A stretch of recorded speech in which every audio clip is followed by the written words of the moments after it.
Hello,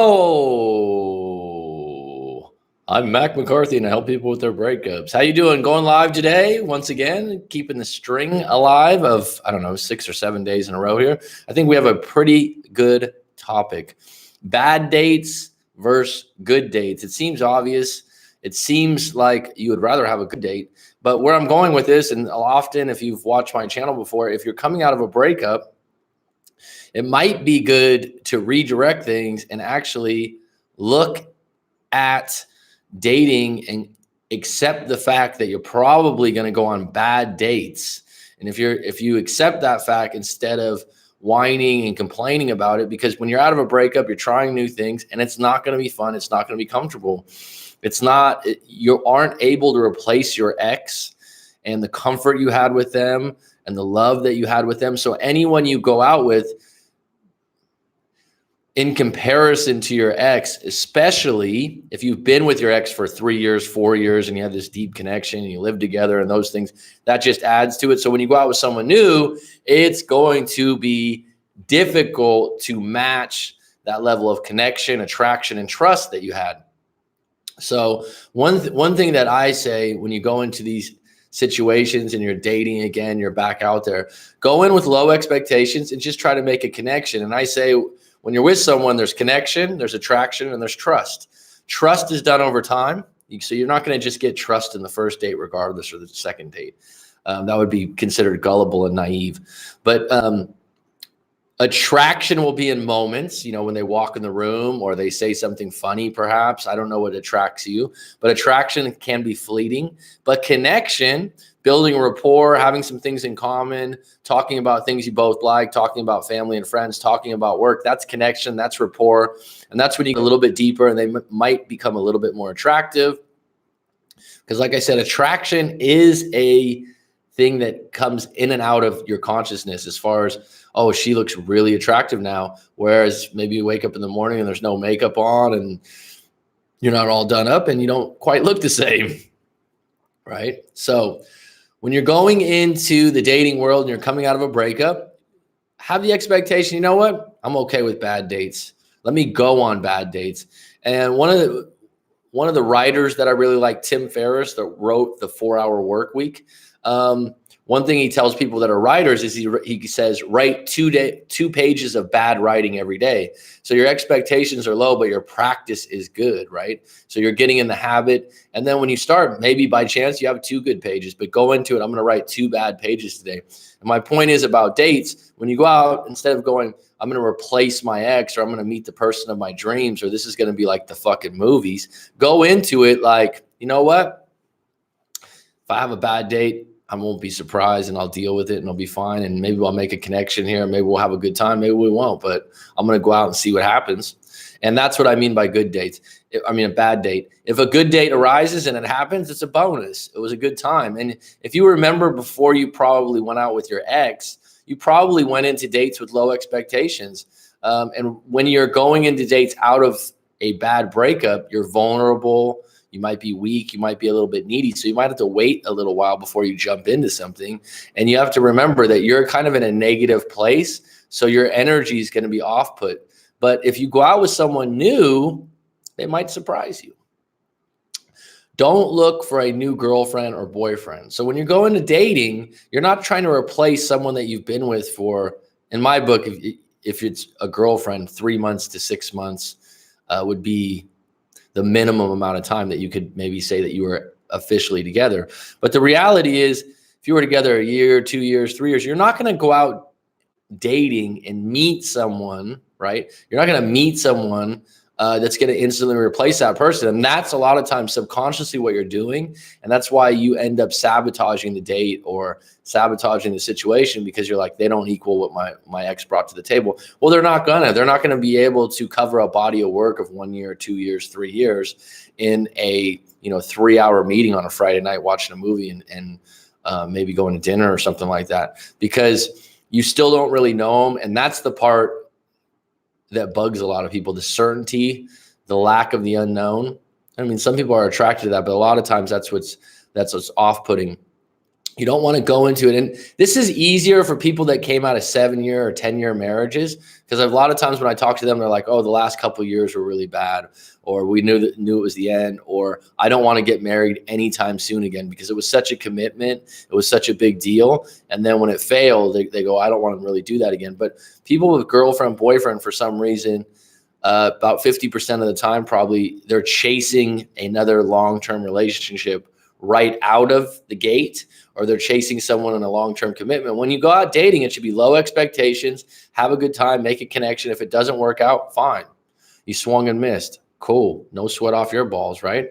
So what was your worst date? What was your worst date? This is a really good question. I'll probably circle back to this when there's a few more viewers on. And think about this, and please put this in the comments below if you watch this video later on, because it's a really interesting thing. And what you get from the worst date or really bad date, you get a good fucking story. You get something that's pretty funny, actually.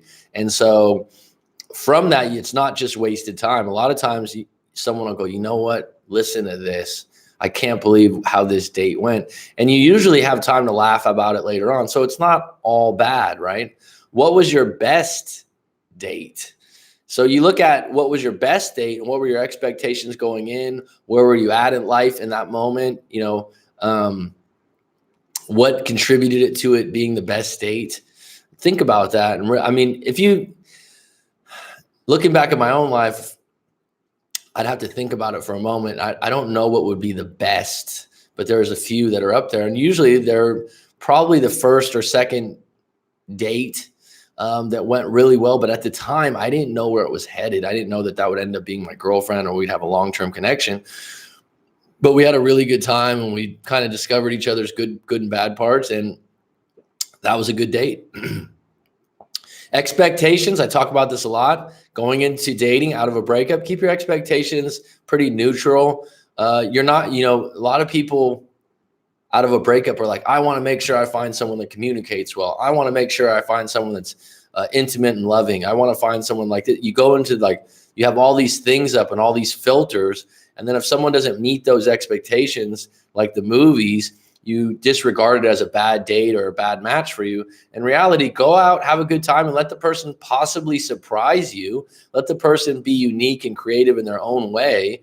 And maybe some of the things they have to offer that you didn't think you liked before, you're like, wait a minute, I usually don't like a conservative individual. With this person, they kind of make sense. They kind of surprised me. Go in with neutral expectations. Date goals and agenda. Again, going into a date, especially a first or second date, with some kind of goal or agenda at the end of it, is going to probably set you up for disappointment. Go into the date with the goal and the agenda of having a good time, connecting, having a good conversation. And if it doesn't go there, you put your best foot forward. You had good intentions.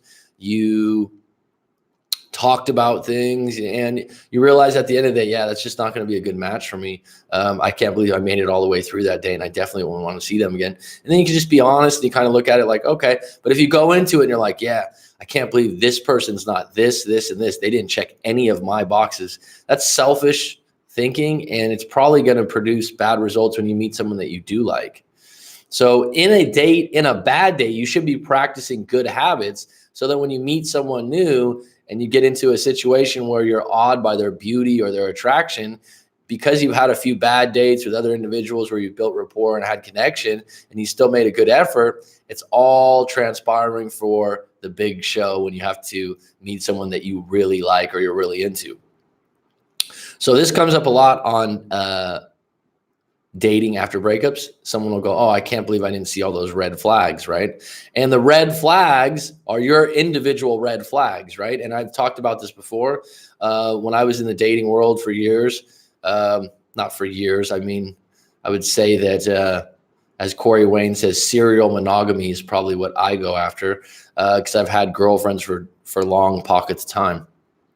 But when I was dating, like I said, in between these pockets of time, when I was dating these individuals or individual dates where there was red flags, if it was something that really crossed up my values, it was quite easy for me to go, yeah, I probably don't want to go out with that individual again. And actually, a lot of times people are more attracted to someone that's able to just shut it off right away. So you need to identify what your red flags are and not ask other people, do you think this is a red flag? If it's a red flag for you, I know I've mentioned it before that a date I was on, I was about 19 or 20. I was younger, quite younger, half my age now, 19. And I remember thinking, I went out with this girl. I wasn't making a lot of money. I had like a part-time job. I was in college. And we went to this restaurant that was, for me, it was a little bit expensive, but I mean, it's middle of the line, right? And we're eating a late lunch, and she orders like a fettuccine Alfredo, ... I order something else, and she ate about 2 bites. Was a bit shy, I guess. We had conversation and whatnot, and she liked me. She wanted to go out with me. We worked together. And what bugged the hell out of me is that she only ate 2 bites of the meal that I was paying for. Now, someone might think that you're being cheap, but I was raised like you don't waste food. And it really, really bothered me. And I didn't want to go out with her again based on that. Cause I was like, at the time I was making like $6 an hour or $7 an hour, I think. And so, I was going, what's up, Infamous P? You got a bad date you want to mention? So at the time, thanks for being on deck, bud. At the time of this bad date, afterwards, I was like, I can't believe she didn't take the rest of her food home. She left a whole plate of fettuccine Alfredo that was at the time was like $12 or $13. And I'm making $6 an hour, $7 an hour on a lunch. And I even asked, I'm like, do you want to take that home? No, I'm okay. Ate 1 piece of the breadstick, had 2 sips of her drink. It's just a total, like, to me, I was just like, wow, that was a red flag early on. And, you know, she was cute and everything like that. I could overcome that better now, but at the time, based on my values, and I wasn't making a lot of extra money, it wasn't cool. It wasn't cool. No bad dates, but I've been out there dating. I just haven't found anyone that gives me that spark. You don't have any bad dates in the history of your dates? That's amazing. That is fucking amazing, Infamous. You must be a cool ass dude. Flow, the Infamous P. Do you flow, Infamous? My first date when I went into NC, the first time with my LDR guy. Okay, my first date when I went into no contact, the first time with my LDR guy, it was fun, but no connection compared to the 10-hour phone calls I had with LDR.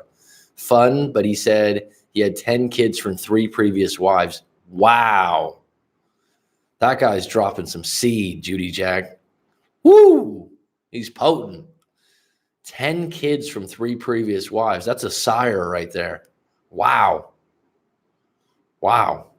I mean, you just don't hear of individuals now in the 21st century saying, "Oh yeah, I got 10 kids." What? Wow. I hope he makes good money. Shoot, man.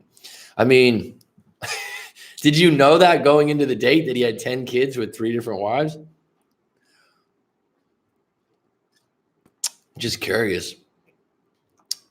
But I mean, you just didn't have a connection, so the date wasn't all bad. That's interesting. That's an interesting thing because a lot of people connect online through dating apps, and then they go out and actually go out on a date, and you're like, this wasn't what I expected, or you go, you don't look like your picture. How many times does that happen if you've been on online dating or web dating and someone didn't have the appearance that you thought? Because before, I mean, let's think about it. 20 years ago, you know, when I was 19 or 20, we didn't really have online dating or doing where you meet like that through pictures. You would meet someone in a cold approach at work, at university. So you'd know how they looked in person. But now there's so many times now, I think with a dating app, you're like, wait a minute, are you using Photoshop in your picture? It's like when I was in real estate, it used to be a big joke when a real estate agent would have their picture on their card. And there was some lady in the office, I remember, and I was like, she had this picture on the card. She was like 100 pounds lighter. She looked like she was 20 years younger, and she was still using that picture on her card. And she was handing that card out. And I'm just like, in the back of my head, I'm like, that doesn't even look like you. That doesn't even look like that could be your sister. I mean, you're hanging on to but a picture, right? It doesn't tell the whole picture. And then he went on to brag about sleeping with his old high school girlfriend, best friend, to get back at her. His exes were much younger than me. He was attracted to their superficial qualities. Well, red flag, and red flag again. But being said, this is an interesting case study for Judy Jack Burton here. Afterwards, was it so bad? You went on a bad date. It didn't work out. It was your first date. You were taking a shot. It didn't work out. And now you got a story to tell. And afterwards, did you tell your friends, like, listen to this? Listen to this first date I went on. Oh my God, I can't believe how bad that was. And you actually had something to talk about that wasn't your ex. So that was a solid, right? In my book, right?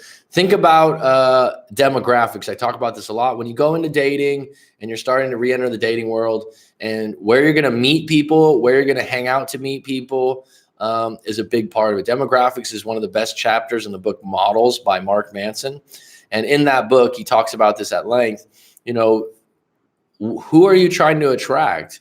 If you're trying to attract someone that's highly educated because you're highly educated, or someone in the medical field or something like that, you're probably going to want to hang out places where those people hang out at, not local bars or dive bars where you're going to meet individuals that don't frequent those places, right? If you want other people that are into being healthy and working out, then maybe the gym's a good place to meet someone. Consider the demographics. Consider where you're hanging out. Consider where you're meeting people, right? So I'll circle back. We've only got 2 on deck. I started a little late today, and so I might have cut off some of the people that usually come on. Bad dates versus good dates. And please put it in the comments below if you've watched this live stream after it's posted about a bad date or a good date. And you know what's funny about it? If I told you what my best date was, it wouldn't be nearly as entertaining and good as me talking about my worst date. Right? It's just how people are. People prefer bad news. It's like the gossip column or the Inquirer at the supermarket. I don't even know if they still have that, but the Inquirer at the supermarket, we're just attracted to bad news a little bit more than we are to good news. I think that's a human nature thing. Might be individual based, but come on. I mean, your friend probably would like to hear about the bad date, right? So one of my worst ones was coming out of a breakup, and I was in a fog and I was in a bad place, and I didn't really want to go on the date, but the girl was cute. I knew her for years. We went to school together, and it was years later. And she wanted to go out with me. She told a mutual friend of ours, so it was pretty easy. I didn't have to do like some kind of approach. Hey, what's going on? And there was no awkwardness to it. It was like, nah, she likes you. She heard that you're single again. What's up, Brand New Skinner? We're talking bad dates. Drop your worst date, Brand New Skinner. You can't play with my yo-yo. That's what I always think about that with yo-yo, the old Ice Cube song. So I'm talking about, I don't think I've ever had a bad day, just people I've not been that into. Well, you're a positive individual, Infamous. I'll take your word for it, my friend. I'll take your word for it. Do you have a funny date that something went wrong that you can share? Search the subconscious Rolodex and add something to it. So let me get into this story really quick. Keep the comments coming. Keep telling me about your best date or your worst date. And we'll get to them. If you guys have any questions, the 3 people that are on deck currently, thank you for joining. So worst date. This is good, guys. So put your seatbelt on and get ready for a good ride. So I'm post breakup. I'm in a really bad place. I don't think I really dated for 3 or 4 months prior to this, maybe it was 2 months. I'm not sure the exact time frame. I was in a pub restaurant, like a sports bar, with a friend. We ran into this, like I said, this girl that I went to school with, and even during college, she was in the same city. She didn't go to the same college. So we knew each other already, but we weren't good friends or close, or we had never hooked up in the past.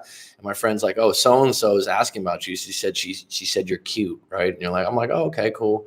Having a few drinks, this and that, and this and that. So I knew she was interested. And so I'm like, all right, fuck it.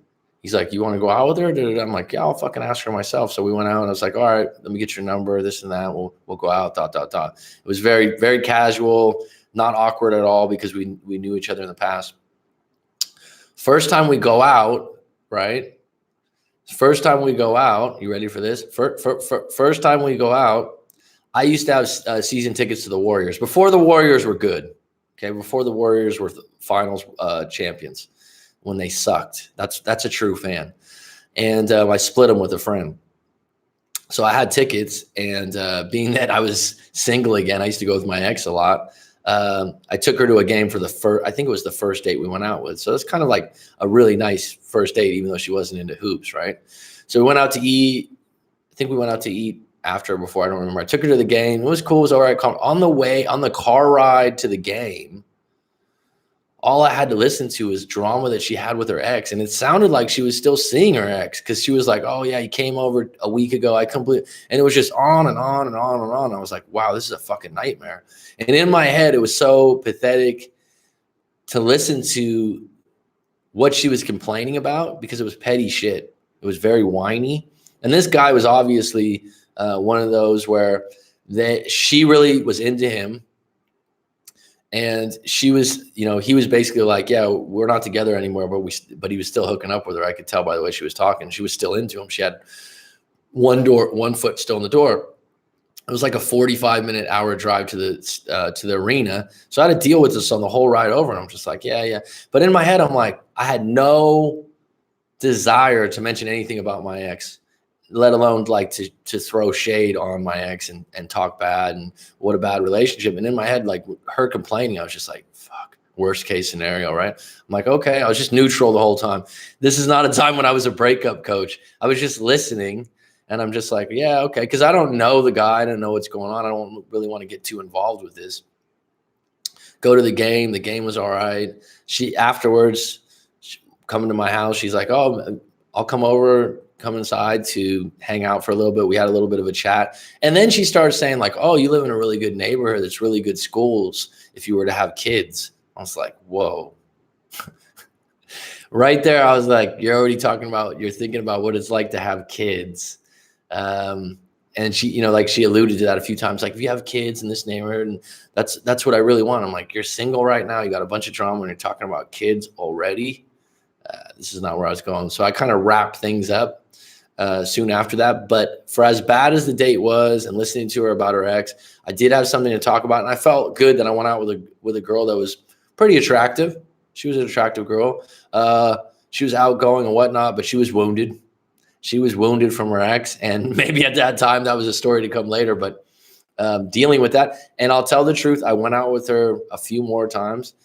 Just to get out of the house and do some things. I think the next time we went and seen The Hangover, and I remember her going, why aren't you laughing? Why don't you think it's funny? And I was just like, because I just can't stop thinking about it. I'd rather be with my ex watching this movie. I was in such a dark place mentally. But that being said, I didn't regret going on those dates. It just put me in a place where I'm like, now I'm willing to date. And if I get a good one or I have a good connection and it will go really well, I'll appreciate it more. Looking back, no regrets on that one. If I saw her around town or something like that, I'd be like, hey, what's up? How you been? Hope you're doing well. And here's the kicker. She ended up, I think, within a year or 2 years having a kid. What's up, EG? Having a kid with someone that she wasn't with, right? Would you call that out of wedlock still? I don't know. So that was one of her desires that she divulged early on in the dating, that she was looking to have kids. And I'm like, you're not even in a serious relationship and you're already thinking about that. And she was like, oh, my biological clock. And she was in her late 20s at the time, 28, 29. I was just like, whoa. Talking about kids on the first date. That's going 0 to 100 real quick for me. Okay, he saw me. Nothing much been better. How about you? I'm well, bud. Thanks for asking. Got the Hawaiian t-shirt day, so I'm rolling. Chief. He saw me on a local Facebook group. I did it just to do it. I missed the LDR guy the whole time, but only liked the in-person aspect. We ended up having vastly different politics. Isn't that a big deal, huh?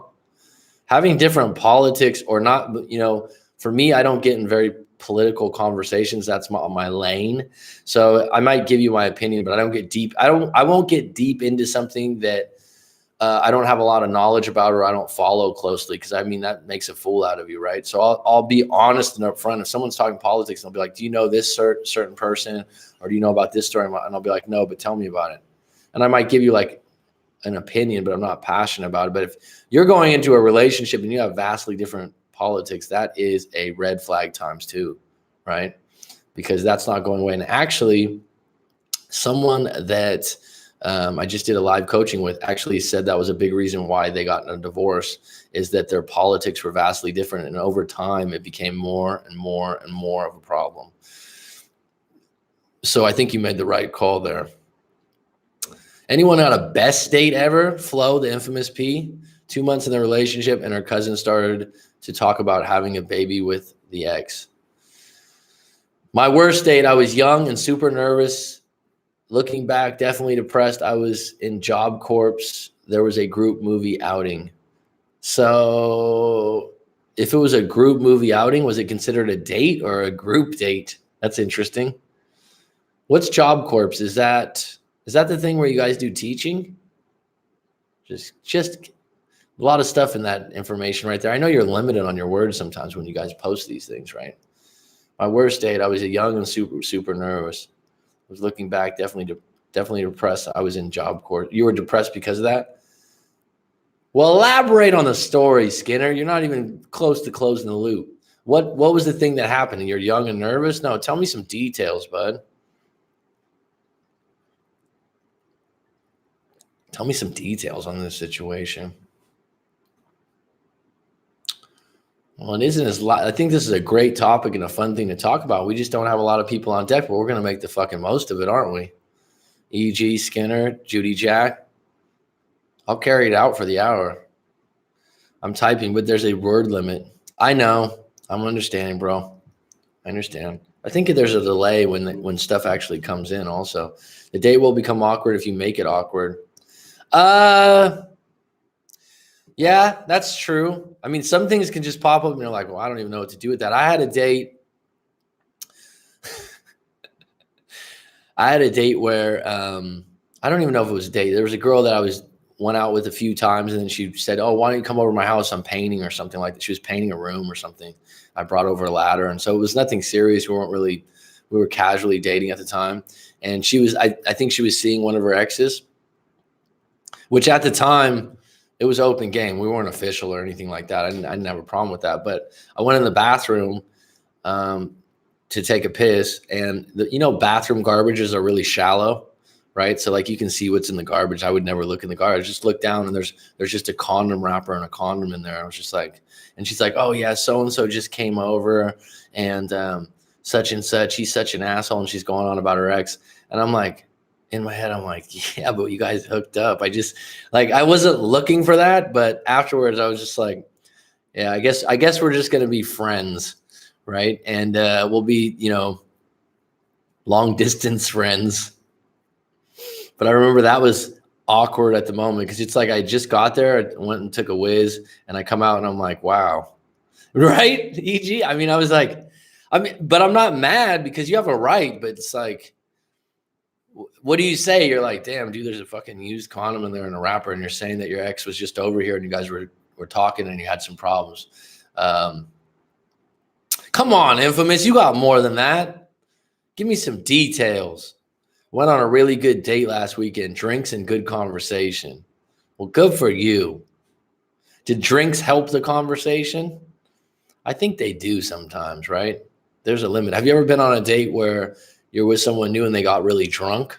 That's awkward, e.g. Or you did, maybe. But yeah, that's a crazy story, huh, e.g. I just remembered that too. I remember coming out, I was like, what? So for context, Job Corps is the government program where you can learn a trade and, if needed, a GED, unless they make an exception. You had to live on their campus and age, right? Okay. Wasn't aware. Cool, man. Good for you. Did that work out well for you, Skinner? I'm just curious. I'll have to look that up. I always like to recommend good programs for people based on real experience. Sorry to get off topic a little bit. The place you're in could be your favor. Could be. I don't understand, EG. Elaborate a little bit. I don't understand what you mean by that.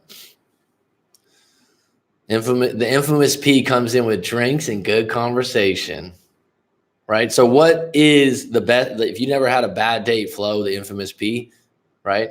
Which is just fine. I don't understand. Could be the place you're in, could be your favorite, could be in your favor. I'll tell you what, when you see a used condom in the garbage can when you're coming over to visit someone you went on a couple dates with, it's curtains. My best date, age 19, synchronicity. You know I like those, Judy Jack. You got the hook. I ran to the store to replace a broken blow dryer. He was behind me in line and followed me out to my car. Said nothing 2 weeks later. Continued. My best date, age 19, synchronicity. I ran to the store to replace a broken blow dryer. He was behind me in line and followed me out to my car. Said nothing when he followed you out? That's pretty creepy. So there was the girl who definitely showed signs of interest, even following around the point that people thought we were dating. She used to come and tell me how people kept asking her about us. Okay, so at the time you were young, you're in a job training, you have a group. The idea that you're in a job situation, you have a group, didn't feel like typing the whole story. Okay, well, thanks for being on deck and lending your ears to the group. It's too bad you couldn't elaborate. With a name like Infamous P, you got to have some fucking good stories, dude. Come on. And I've seen you on here before. Flo, the Infamous P.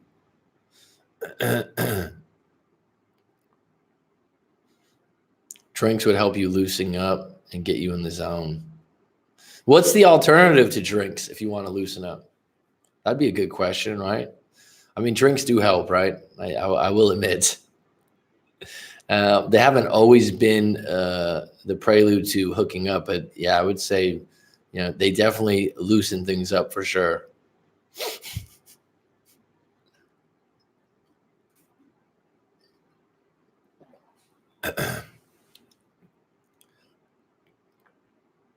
Best date ever. I'm going to have to think about mine for a moment. I'd like to get some more people on deck before I go into story again and narrative, because I like to share I like to have a few around the campfire first, getting the marshmallows up and everything like that. But isn't it funny? Would you guys agree that people would rather hear about a bad date? It would be more entertaining than hearing that you had such a great date. I wasn't in a good place and I felt terrible about my life. I only realized this now and laugh about it. I say this to show at the time I liked her, but I felt I shouldn't worry about dating. Okay. S'mores campfire. Right on, hippie chick, Carolina's finest. Again, I just had a few people from Carolina, hippie chick. It's been about 32 minutes. We've been waiting here. Judy Jack, the infamous P, and Skinner and EG been carrying the flag for me. I appreciate it. 2 weeks later, ran into him in a club. Okay, he recognized me, gave him my number, took me out to dinner. Total chemistry, spent every day together for 3 months. I had already planned to. That is synchronicity, right? Because you saw him 2 weeks later and you ran into him at the store getting a blow dryer. I'll tell you this. I've mentioned it on another live stream before. I've had a situation. Have you ever had those ones where you're like, ooh, timing and circumstances weren't right, but I remember meeting this one person and there was some kind of connection there and you didn't go out with them? There's a few misses in my life there. I was like, I wish I would have pursued that. I got one. Drop it, Flo. Drop it like a flow. Not to be confused with Flo Joe or Flo Rider. We're talking about Flo, the infamous P. Please drop it, Flo. On wax. Hippie chick, do you have a story about your worst date or a really bad date? You might have came a little bit late. Not on your date, but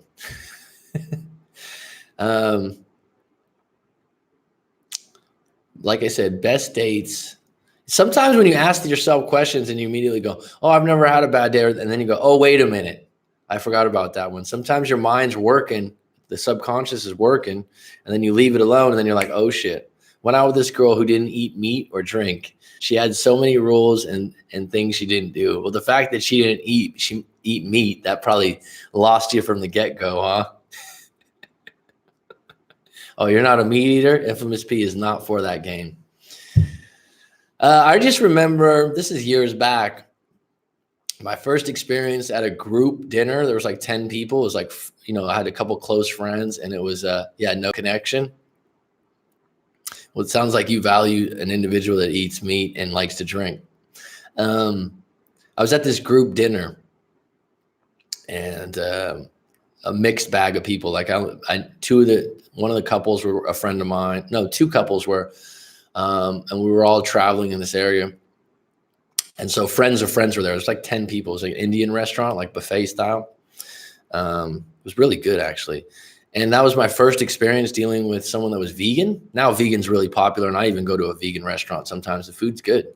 But I had met vegetarians before, but I hadn't met like a full-on vegan. And this girl, like, the difference is someone that is a vegetarian will just be like, yeah, I'm a vegetarian, like they don't make a big deal out of it. A vegan, well, my experience with this one, wanted to talk about it for the whole dinner and explain, and just ate bread and complained about how people eat meat. And I was just like, are you doing it for health reasons? Or are you doing it for the fact that you don't like, animals to be? Well, both. Just went on and on and on and on. I remember afterwards always thinking, like, vegans just have to tell you all about it. And now 10 years later, it's become a rave or a fad to be a vegan, and there's vegan restaurants and stuff.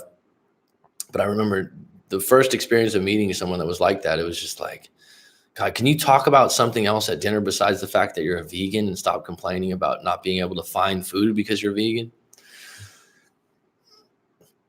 Already planned to move from AZ to California for college. Well, if you went to Santa Barbara Community College, that's a beautiful place. That's on the beach. We kept up long distance for 2 years. The best guy. Treated me amazing. Eventually met someone in town. I regretted moving for years. Oh my God, I got chills on that, Judy Jack. So are you like, that was the one that you struck out on? Timing and circumstances. But I'll tell you this, you probably don't regret moving to Cali. Not when it's tax season, for sure, but I'm sure you like where you live, and the area that you live in now is a beautiful place. So you didn't do everything wrong, right? Who knows what would have happened? You had a great 2 years. That's fantastic. Isn't that great when you meet someone and the chemistry is pretty good from the get-go? I'm one of those that, like, in the relationships that ended up being girlfriends, in the beginning, I'm not going to say it was wine glasses and rose petals just in the first or second date, but we had good rapport, good conversation, a lot of commonalities, a lot in common. And the conversation, I could talk for 3-4 hours to most people, but do I want to talk to this individual? And are they laughing at my jokes? Are we vibing? There's nothing worse when you say something that you think's kind of funny and someone just goes, it's like, whoa, okay. I thought that was funny. You should have good, like, if you're going to be in a long-term relationship, if it doesn't start off well, it usually isn't going to end up well. I'm old school. We started by taking her to the park, and after we got ice cream, and finally we finished the day chilling in the beach. Never have a bad day at the beach, dude. If you live near the beach, use the beach. Oh man, that reminds me of I don't know if it's considered a date.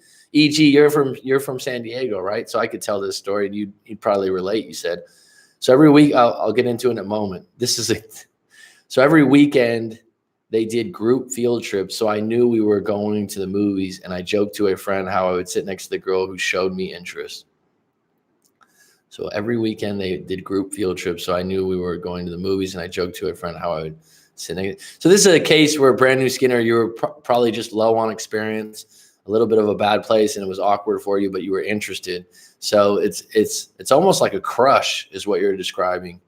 And the more you have a crush, the more you feel like it's so impossible or so difficult to actually talk to that person. The friend had a big smile and went and told the girl, and when she came back to where I was, she had a big smile on her face. She told me how the girl seemed excited, which caught me off by surprise. I mean, when you look back at it and the older you get, you're like, what did you really have to lose, right? What did you really have to lose? And you telling that friend, probably subconsciously, you knew that they were going to probably say something. At the time, you're like, I can't believe you're going to say something. But I mean, what are we really scared of? Rejection? I know I was when I was young, for sure. And looking back, it's kind of funny, right? So, e.g., I was at a party when I used to live in the beach area in San Diego. like a get together. Get together to me is like 10 people or under. It's not really a party, and everyone kind of knows each other, and everyone was having drinks and stuff. And there was a friend of a friend there, and she was like, "Oh, I like you," and she was coming on to me, and she was cute. She was good looking. And I was like, all right. And I had just lived in the beach area for a little while. Everything was fresh. Everything was so cool. And I'm like, I got my beach cruiser, and I'm like, all right, let's go down to the beach. And I had a backpack full of beers. I go down to the beach, and she comes with me. We're sitting on the beach, and she's saying nice and sweet things. Everything's going lovely. We're just about to possibly hook up. I mean, the sparks were flying, right? And if you've ever seen a picture of the beaches in Southern California where they have one of those long piers, like Santa Monica has one, well, in San Diego, Pacific Beach has this long pier. I don't know if it's 50 yards or whatever. And so we were at the beach, and we were maybe 100 yards from that pier on the beach sitting. There's no one out there, right? And this is like 18, 19 years ago. This is how old I am. So we're sitting there, we're having a couple of beers, having a good conversation. I mean, it's outstanding. We've only been there 5 or 10 minutes, but it's going quite fucking well. And all of a sudden, out of nowhere, it was like a Baywatch. A Ford Ranger in yellow comes out from underneath the pier. Woo, woo, woo, woo, woo. That's a cop. Just like, what's going on here? He's like, you can't be drinking on the beach. Writes me a fucking ticket. Was a total asshole. Tells us we have to go home. Asked me a bunch of questions. You're not allowed to be here. It was just it ruined the whole moment. I ended up with like an expensive ass ticket. We ended up having to go back. It was just complete drama. And that was my first experience with like, you can't have beers on the beach like late at night. This is this strict over here. I know it's gotten stricter, I've heard, since I've lived there. The girl walks over and just kind of hangs out, acting all aloof. So fast forward to the movies, and I go and sit in the very front by myself, knowing she wanted to sit by me. Dun, dun, dun. I don't regret it. He taught me to love myself. He treated me better than anyone had. So chalk it up to what I got out of it years later. I didn't feel that strongly about anyone all those years. Well, that's outstanding that you appreciate that it was a moment, and it was a good moment, and not everyone even gets one of those moments. I mean, some people are just one bad relationship after another, or the fact that you had a really good thing at that age early on, that probably set the table for some good things moving forward. I like your outlook on it. For sure. 5 on deck today, huh? People don't like the bad dates. People don't like the bad dates versus good dates topic, I suppose. I knew she was interested, but I was depressed during that period that I felt she didn't really like me, and I had very negative demeanor. Well, good that you realize that, and you're not in that same arena now, brand new Skinner, because that will affect whoever you like. You're giving off a negative energy, and no matter how much they like you, over time, you'll create a situation to match how you feel about yourself. So realizing that now is fucking outstanding. I hope you're doing a lot better. One time I was partying with some friends, and out of nowhere, they invited a girl for me. I was we started to fling with each other, but everything went downhill when I started to dance. So you're not a good dancer. Cheers for the like. Thank you, guys. We got one more on deck. Let's get it to 10 out there. Huh? I've been rowing this boat hard today. It's funny because I bet a lot of people I said I'd be here at 10:30. I was 15 minutes late. And I'll tell you, one of my things is I go out for breakfast in the morning, and I run into 2 or 3 people from town, and I just can't stop someone about a conversation. It's like, all right. And I end up running late to this thing. She walks up and asks why I'm sitting there and grabs my hand and takes me to the last row at the top. Well, she took the lead for you, did she? Brand new Skinner went with the innocent approach. I have a picture of, remember the movie American Pie, the original one with Nadia? She was beautiful. Nadia. That was a good movie, the first one. And she kind of leads him around. She looked at me weird and started to back off, but that didn't stop me groove on. Until meeting the LDR guy at this age, also synchronicity. He was the same in-depth connection. Thought it was my second chance. Who's the LDR guy? He's just someone you randomly met, or And how is it a synchronicity? I'm interested. I like synchronicities, and I've come across them a lot more doing this work and doing affirmations and doing some of the things that I've improved in my own life. This for me is the part where I face palm and can't help but laugh at how bad with girls a young me was. Hey man, shit. If you're in a place where you don't feel good about yourself and you're depressed, no matter what you do, you're not going to shine around even someone that you just want to be friends with, right? What's up, Rob? Mr. Rob IS. Came about 45 minutes late, but that's all right. I kept it moving for you. What was your worst date, Rob? And what was your best date, if you want to share that? I guess it's a little bit difficult because you guys are all limited on how much you can type. So I don't blame people. Hanging was about to email you. Oh, okay. I was wondering about that. I sent you one yesterday. Yeah. I know. It was downtown at a bar. Well, good for you, man. In Toronto? In Toronto. Downtown. Dun, dun. What's tonight? Thursday for you guys? It's Friday morning here. Most of you are on Thursday. Judy Jack, I'd really like to go back to Toronto. Good downtown scene, I take it. I actually have a good friend. She's from like Nova Scotia or one of those fishing towns or something. But she lived the last couple of years in Toronto and said it was really nice. On my phone, it's kind of hard to type a longer message. Oh, no worries, Rob. No, thanks for checking in. But if you're having a good time, it's your night to party and stuff, go do your thing. Yeah, it's amazing here. Oh, sweet. Amazing is a big word, man. Shit, you say it's amazing. You're born and raised in Toronto too, so you know it. Drake lit it up, didn't he? How old are you, Rob, if I didn't ask before? Going off top, Mac, it's been a week. She sent me a message, and I'm finally steady and got back into my zone. Halifax, been there several times, smaller. Okay. On my father's side, his mother, my grandmother, her father was from Prince Edward Island. I don't know if you know where that is. I've never been there, but they were Scottish and they immigrated over there. 32 is a great age, man. You are prime time, my friend. I remember 32 fondly. 32. If you're single and 32, that's actually it might be mentioned in Rational Mail, I think, but I've read it somewhere else. That's supposed to be the peak for a man's attraction level. Have you read that before? 32 is a great fucking age. You got wisdom and you got youth, bro. Think about, you like basketball, right, Rob? Here's a funny thing. So now I'll go play hoops, pick up ball or something like that now. And I haven't done it a lot lately. But being 38 and even last year when I was 37, I'm like, damn, why do I feel so stiff? Why am I getting up and down? And I'm looking at things and I'm like, oh shit. When you watch the NBA and some dude's 36, 37, 38, like Jermaine O'Neal in his last year on the Warriors or some of these people, and I'm like, damn, this guy's done. And it's usually 36, 37, 38. But what I was getting at, Mr. Rob, 32 is actually like a peak year for a lot of players. So take that however you like, bud.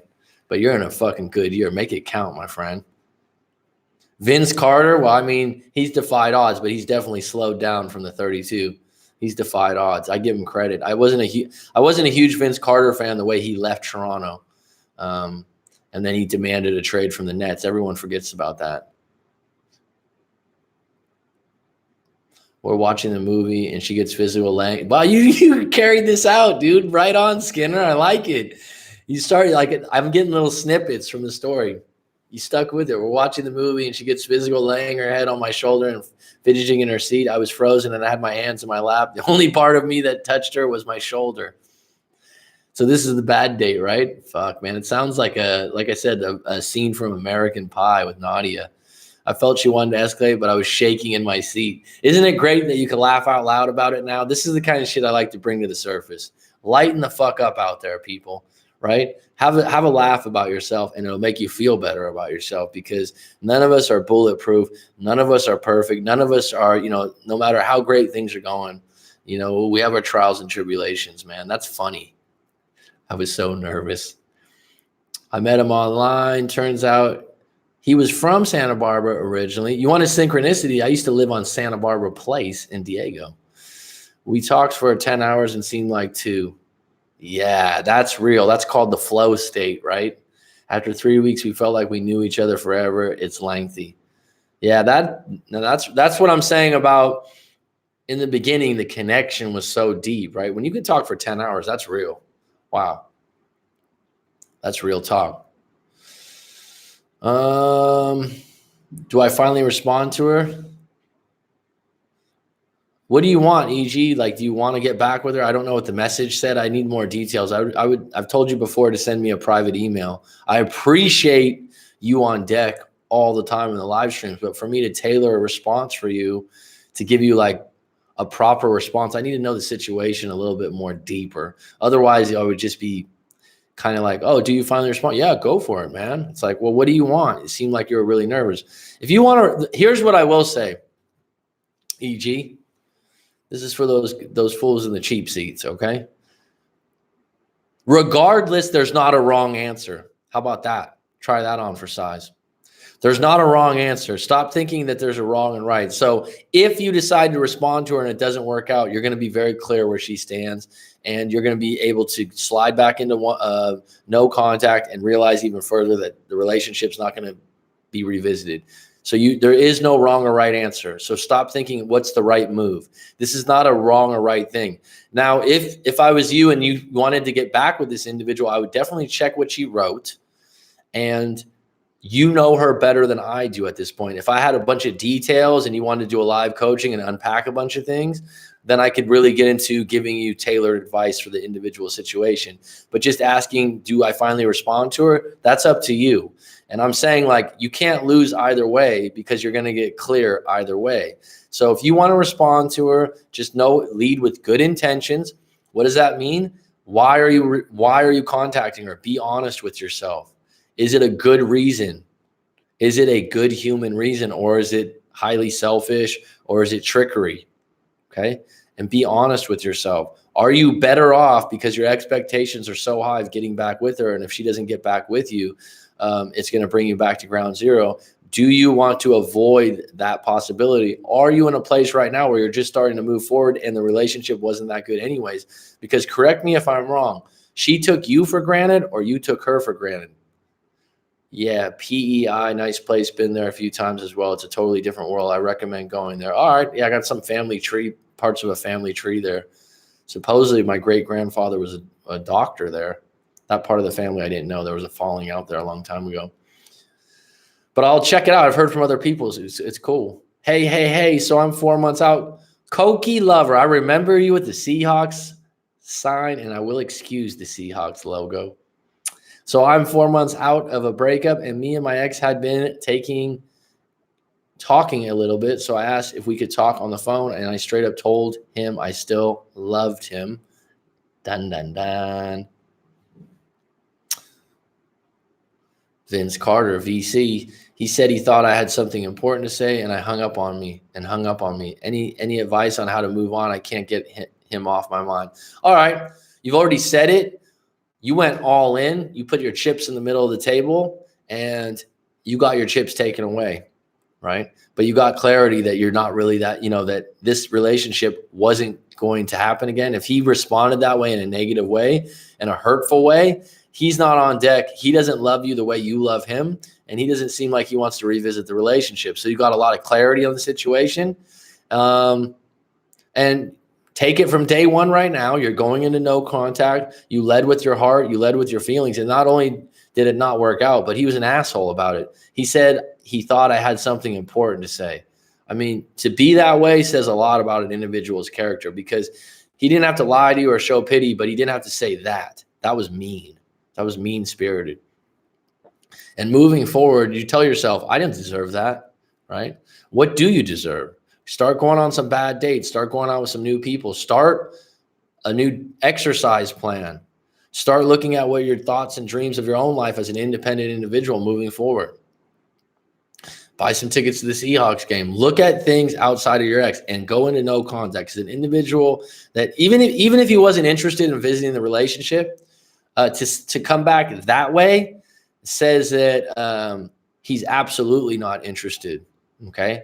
And then anytime you resurface or try to make an attempt in the future, you're probably going to end up hurting yourself and bringing yourself to ground zero. So you're at ground zero right now, which is not so bad because you know where you stand.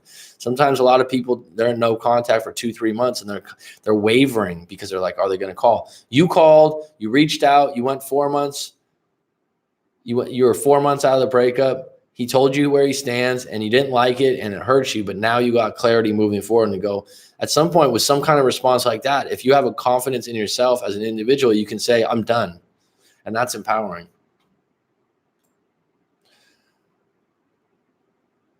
I basically ran out the theater when the movie was over and didn't even sit next to her on the way back to the facility. I didn't even walk her to her dorm.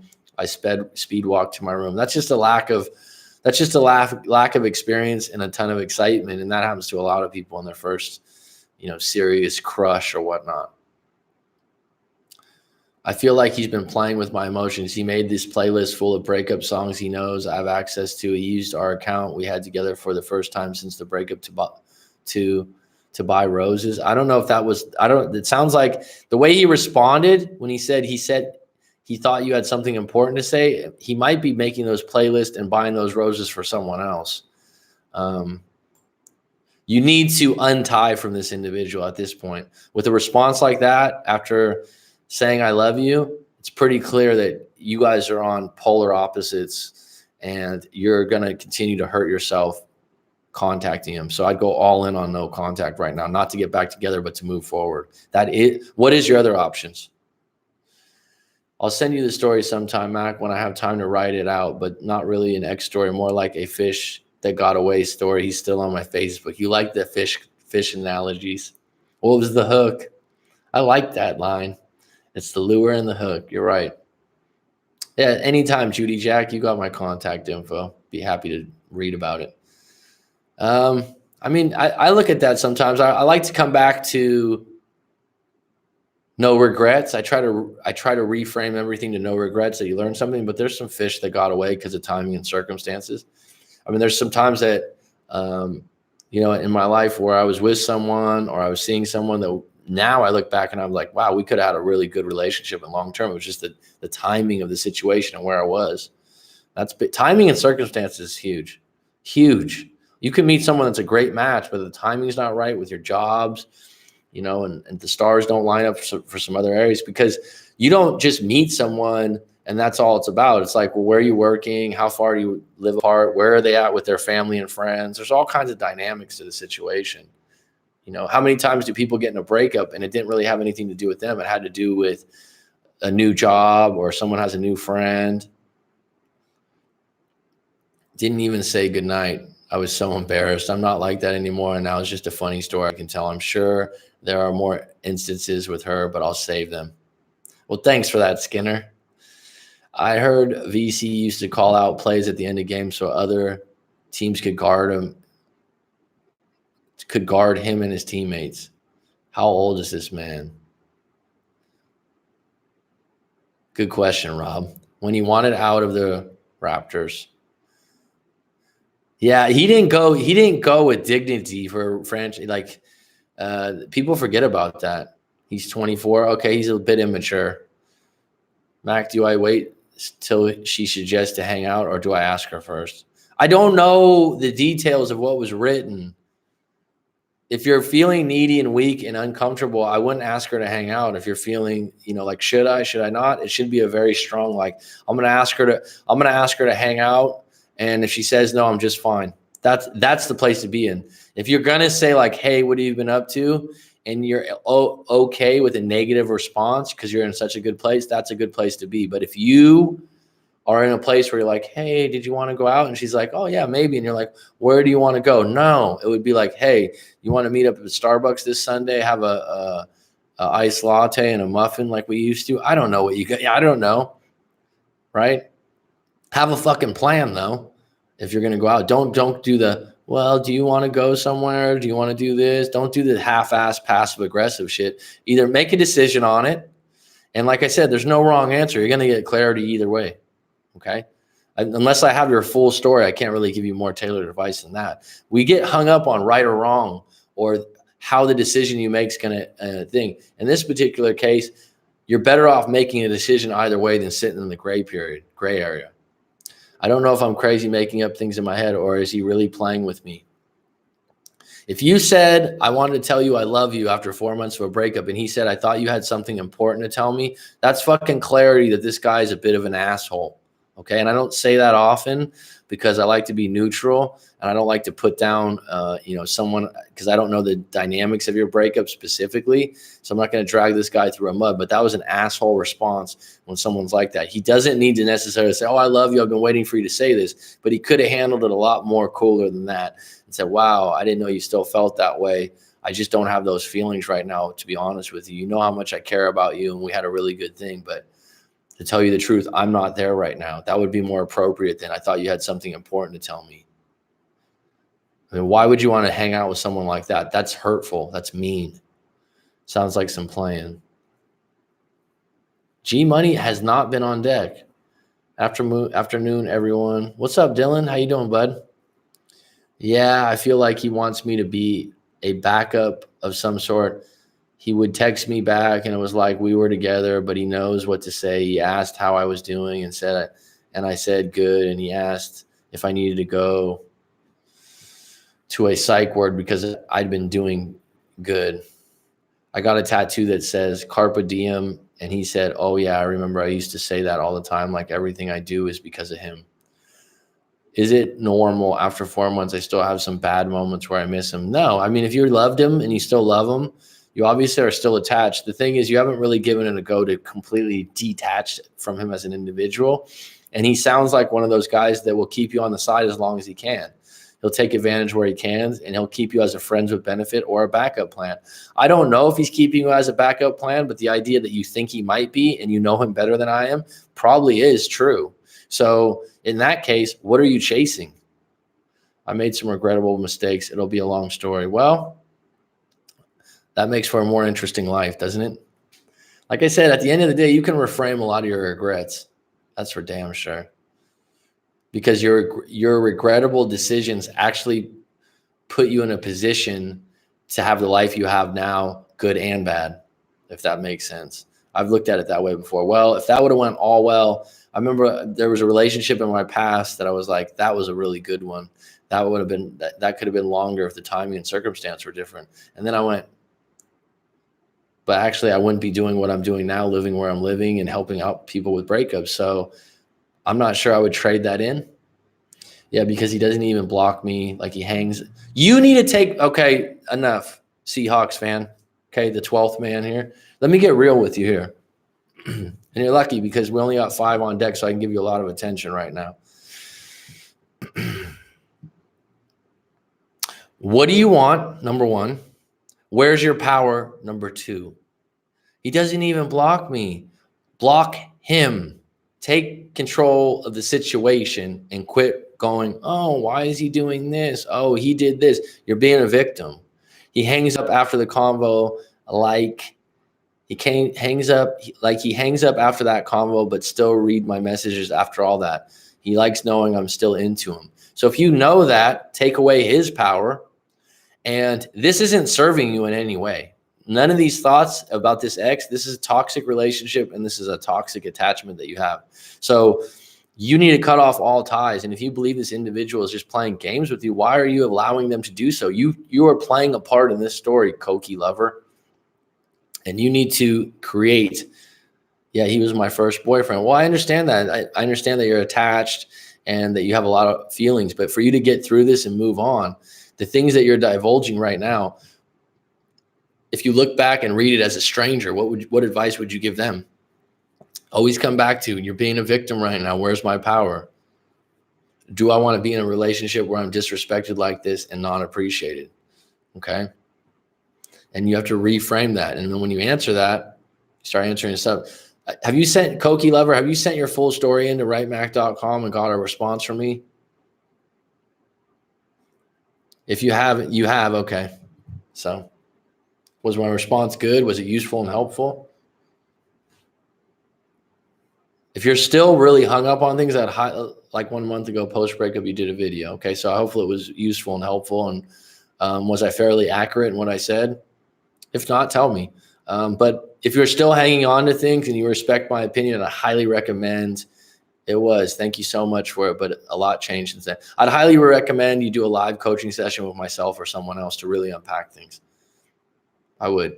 I mean, some people, oh, I don't have the money or I don't have this. We'll try to raise it because when 10 years ago when I did one, I talked to a few different people and it made a fucking difference. And I remember thinking, you know what, this is really expensive for me, but it was worth it.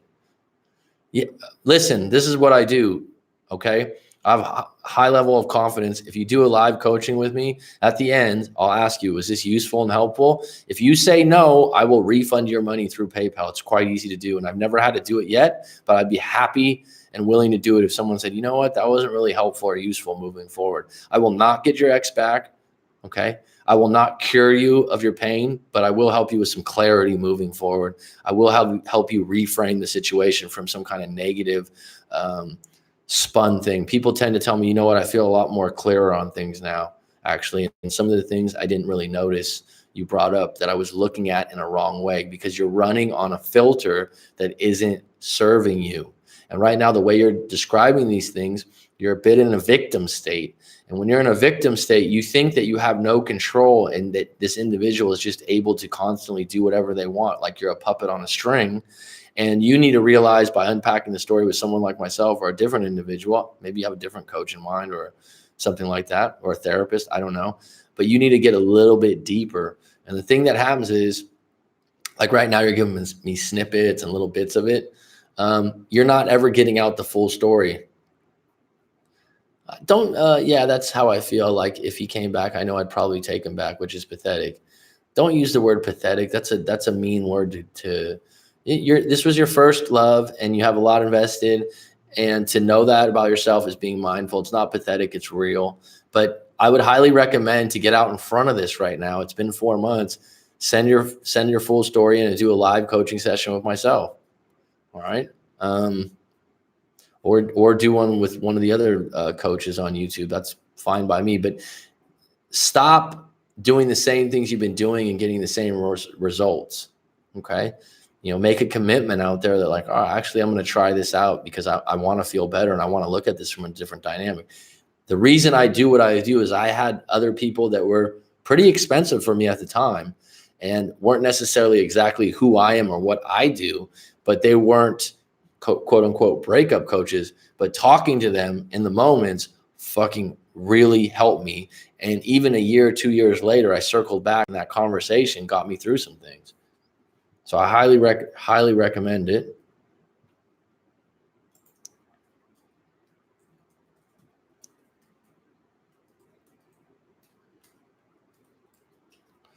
Go to my website. Yeah, I need to stop looking at social media. It hurts because I see that he's seeing this girl, a stripper with two. You don't even want to know that narrative. I've just talked to someone yesterday. I'm like, that doesn't serve you. He left to be single. Well, if he left to be single, let him be single, and you're single too. You pulled an individual that you were really attracted to, and you could pull another individual that you're really attracted to. Right? Book the coaching session. Okay. I'll tell you what. Like I said, at the end, if you say, hey, this didn't help me out, I'll give you your money back. I'm literally the preacher's daughter, girl born and raised very Christian. Okay, that's fine. You got good morals and values. That's why you wouldn't line up. That's why you wouldn't line up long term with an idiot like this. Do you know what I'm saying? You wouldn't line up with a guy long term with the values like that. Someone that's seeing someone like that. But the reason you're chasing him is probably you think you somehow could change him for the better, and you're not going to. He's 24 years old. He's going to do what he wants to do. Book it now. Okay, I'm available in the next couple of days. It's fine. If you have trouble booking it or there's something you understand, let me know. Total opposites he dated. Fine. Listen, you live in Seattle. I don't know if you could be a Seahawks fan and live in Kansas, probably. So I'm not going to say that everyone that's a Seahawks fan lives there. Wow, Quebec. Okay, we got some Canadians.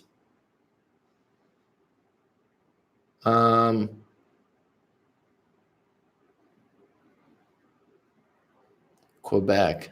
Okay. Quebec Seahawks fan. That's a major city, correct? There's a lot of people that live there. You're 22 years old. You're in the prime of your life as a female. You're in the prime of your life as a female. You know that you got really good morals. Hey, let's redirect things. Montreal, I've never been to that city, but it looks pretty fucking cool. You know the movie Robert De Niro and Rob will know, 22, you're still mad young. You have lots of options. Absolutely, Rob. I agree. Thank you for that. Montreal, though, what's that movie with Robert De Niro, Marlon Brando, and the actor from History X, American History X? Montreal has good-looking women, actually. What's that movie? The Big Score? Is that what it's called? Rob will know. That movie was in Montreal. And there's a bunch of jazz clubs there. You live in a top 10 city in the world. You're laughing about it. Fuck, man. The Score. It was in Montreal. I always think of that. He had like a little jazz club. And I remember Robert De Niro was like, look, man. He's like, don't keep doing this. He's like, write down all the things you want in life and start checking them off. And I was like, that's fucking brilliant. This was like 20 years. I don't know when that movie came out, but I remember it was in Montreal and the city looked beautiful. It looked really cool. So you live like right there. We've already look at this for a moment. Let's just slide back. I got my goofy Hawaiian shirt on today. You're talking to someone to YouTube about your relationship right now. Lighten the fuck up. You're 22 years old. You're at a great age, right? You're in a major city in the world, Montreal. A lot of people are living in the sticks somewhere that they don't even like. You have opportunities everywhere to meet someone that's more congruent with your values and your morals and where you're headed in life. And you know what? You just had all these sad things to say, and in a moment, you went top 10 in the world. LOL. Ha ha ha. See how you can just switch emotions in your life by having something lighthearted and changing the topic and getting positive? This is how life is. You can constantly swerve in and out of bad states, right? States of mind. Yeah, early 2000s, I think. Edward Norton, one of my favorite actors, actually. Fucking outstanding actor. Great in that movie, The Score, by the way. He plays the speech impediment janitor. Brilliant movie. I think that was, that's what I think about with Montreal. But I've heard good things about Montreal. Thanks for sticking with me today, folks. We had a lively one yesterday. We had a lively one yesterday with a lot more people and a lot more new people. But today I got a few people that haven't been on the live stream in a while. I appreciate that. Thanks for joining, Koki Lover. Rob's always on deck. E.G. Judy Jack Burton is providing security at the door. I think that's why it was so hard. I know I have a lot to offer, and I gave up a lot to be with him. So I hurt knowing that wasn't enough. Well, he's just one person, one judgment. This relationship is not going to define who you are at 22 years old and the life path you take. Let me just tell you right now. And let me take it a step further. Your first relationship usually isn't your last relationship 90% of the time in the 21st century. So if it didn't happen now, it's probably going to happen sometime in the future. People in their early 20s to mid 20s tend to break up even if the relationship's good because they're curious, because they're going, is this going to be the only person I've ever been with? Is this going to be the only person I ever am with again? Because their hormones are at a high level and they're thinking, could I do better? Don't I want to be with more people? It's usually not personal. He likes knowing I'm still into him. That's right. There shows he has the power. Always on deck and ready to get in the game. Rob, I like it. I like it. I've rarely known anyone who is 22 and stayed with a guy long term, and I've known hundreds of people. I mean, the breakup that I always talk about, I was 27 going on 28. She was 25, and that was one of the issues. She was like, I've only been with you and one other person. I want to see what it's like to meet other guys. And I get that, right? Most girls I know long-term relationships hooked up at 26. Yeah, very true. We're together a year and a half. It's all right. That's all right. See, we're unpacking it right now. Book the live coaching session. I'll tell you what, it'll change your life. And if it doesn't, you can say, Matt, give me back my money. I'm telling everyone you're a hoax. I'll step up to the challenge for you, Koki Lover, even though you're a Seahawks fan and the Seahawks broke my heart in the playoffs. beating the Niners when Kaepernick was good. I was very naive, thought it was going to be rainbows and butterflies. No, it's not naive. You were in the moment and you were feeling good. And in the moment, you had a good year and a half. You had a good love storm, so to say. And now the weather's changed. Yeah, a year and a half is fairly short. Montreal used to have the Montreal machine. I don't know what that is. WLAF, I don't know what that is. Haha, thanks. I finally caught you. Usually I wake up and see you were live. Yeah, I've been consistent this week. Next week I might be doing them earlier, maybe 3 or 4 hours earlier, just because my schedule is going to be different next week. If I can commit, which I could fucking commit to getting up earlier myself. World League of American Football. That's the Canadian League. Yeah, it's 1 a.m. here. Well, thanks for joining, even though it's 1 a.m. I appreciate it. Appreciate you supporting the channel. And it's a privilege to be able to help you out. Abel, what's up, buddy? Thanks for joining the live stream. How you been? You all right? AP. No CFL is the Canadian League. Oh, yeah, okay. I don't know what the WLAF is. Sorry. Abel's in the house. AP's finest. East Coast. Yeah, I've been on an hour and 15 minutes here. And the topic, if anyone wants to get after it, doing well, coach. I just woke up and was playing around YouTube, and here I am. Right on, bro. The topic earlier today, if you guys want to share, bad dates versus good dates. And one of my things was, what was your worst date or what was your best date? But unfortunately, for a lot of people, there's a limited amount of text. So people are having trouble writing the whole story out. Mac, by any chance, do you like memes? What's a meme? What do you mean memes? Sometimes I think with someone, like these lingo or different things, I just have to ask you, what is that? Let's go to 2 hours. Rob, what was your worst date situation? I've already talked about mine. We're talking about Abel, welcome, bud. We're talking about bad dates actually give you a story to tell later on that's quite entertaining usually, so it's not all bad. I just went on a date. The guy made me pay for my coffee because times are tough. Well, he's also telling you who he was. I mean, he made you, or he just didn't reach for his wallet. There's a difference. I mean, there's women out there that expect every time they go on a date that the man should pay. Oh, my coffee and his coffee. Wow. Okay. That's a different dynamic. Asked you to pay. Well, he sounds like a user. So yeah, I think Abel and me have talked about this before, but going out on the last couple of girls that become girlfriends of mine, the first couple of dates, they demanded that we split the bill. And it's not that I'm cheap, but I was like, okay, I'm not going to fight over it. We'll split it. That's fine. And then, if we go out again, I'll offer to pay, but I'm not going to get in a fight over it. Oh, no. And one of the reasons, if you go out with individuals that are really independent, women wise, they want to show you that they're not just able to, you can't just buy me dinner, or we're not that close yet. And so it's their way of showing that, they're independent. And so I respect that. I mean, I certainly wouldn't go, oh yeah, you can pay for me too. That's a little bit of a line cross. And I'll pay, whatever, leave the tip or things like that, but I'm not against that. Mac, by any chance, do you like memes? Okay. I already asked that. Best date has always been the ones where you go to multiple locations on the same day. I think Corey Wayne also suggests that. Sure. Going to multiple locations is a good idea.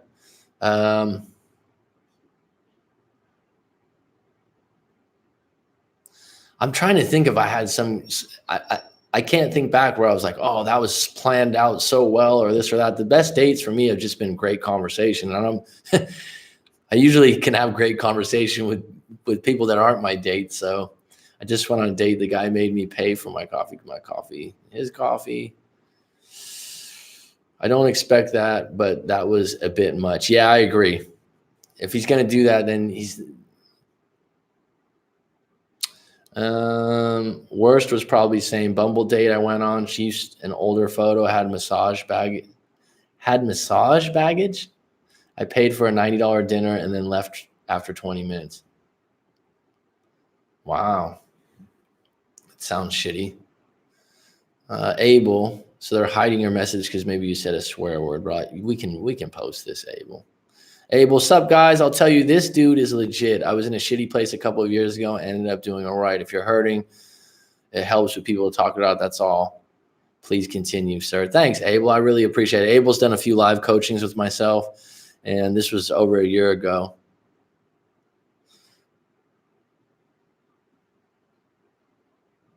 Yeah, I agree, Abel. I'm not saying that I go into a date and I'm like, oh, yeah, I hope she splits the bill with me. I'm saying that if that's a big deal to her, if she's like, oh, no, I want to split it. I'm like, all right, we can split it. I'm not going to fight over that. But yeah, there's a line when you're like, I have been out with individuals that, they just assume that everything you do, and they will order something a little extra expensive because you're paying. And I'll notice that shit. I got eagle eyes, dude. So like in your head, you're like, you wouldn't normally order, a 90 bottle. I've never had this happen, but you wouldn't normally order this or that. And you're just, I've witnessed this one time. My uncle, who's passed years back, rest in peace, I guess.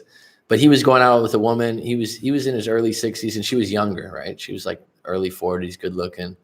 And we all went out to dinner. It wasn't even third wheel. It was like, he always liked me to come along to places and stuff like that. And so I remember, though, I was in my late 20s and she ordered like veal scallopini, and then she ordered some like clams at this Italian restaurant, like in a wine sauce. She was ordering like the most expensive beer. And the thing that got me is she was like, oh yeah, I'm done. She ate like half her food. And then the clams that she ordered, she only ate like 2 or 3 of them. And then she's like, oh yeah, just take it back. Like, I'm done. And the Italian chef, because it was a fairly nice place, came over and he's like, you don't want to take the clams home? You don't want to take the sauce with you? Or you didn't like the food? And she's like, oh no, it was fine, but I don't need it. It's okay. I'll take another one of these. And didn't even finish her beer completely. And then she had a red wine. She was just going all out. It was like a kid taking advantage of another individual. And I was like, can't you see that she's just using you for a top shelf dinner? I mean, it was ridiculous. It was ridiculous. And I'm witnessing it. I'm like, I know this is like, oh, you're like, I don't care because she's younger or something. But in my head, I'm like, fuck, man. I would never get treated like that. That's the opposite of that. Like you said, you never want to feel like an ATM, Abel. I agree. You want to be in a situation where you're like, I respect the fact if on the first date, I do. I respect the fact that, someone wants to like, oh yeah, no, let me pay half or something like that. I'll be like, no, I got it. And then be like, no. I'm like, all right, fine. Cheers.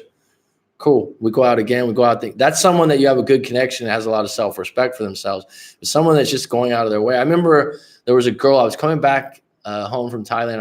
I was back. It was like the first year I'd moved away, and I came back in town, and this girl and me had like casually went out, but we hadn't hooked up. And she's like, oh, let's get together for dinner. Like, I'd like you to catch up on your trip and everything. And it was a casual dinner. It wasn't like we were dating. That's the way I took it. She invited me over there, right? So the bill comes. She had ordered like a fucking couple glasses of wine. She, talking about this. And like I said, it was a friends thing. And the bill came, and it was like, you're paying. What the fuck? Last time I go out with you, dude. You don't even say, like, you know what I mean? I was like, whoa.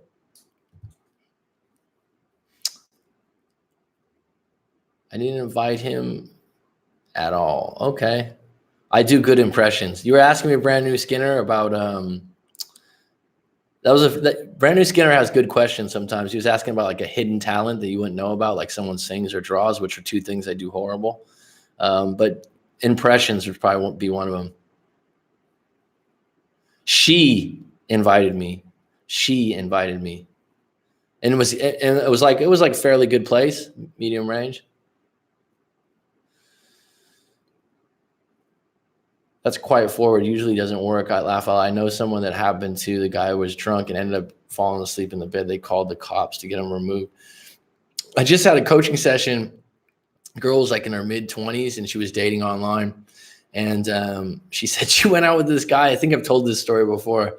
And she was laughing about it. That's why I said, like, bad dates, if anything else comes from it, is a good fucking story. You shouldn't feel bad about it. It should be funny later on to tell.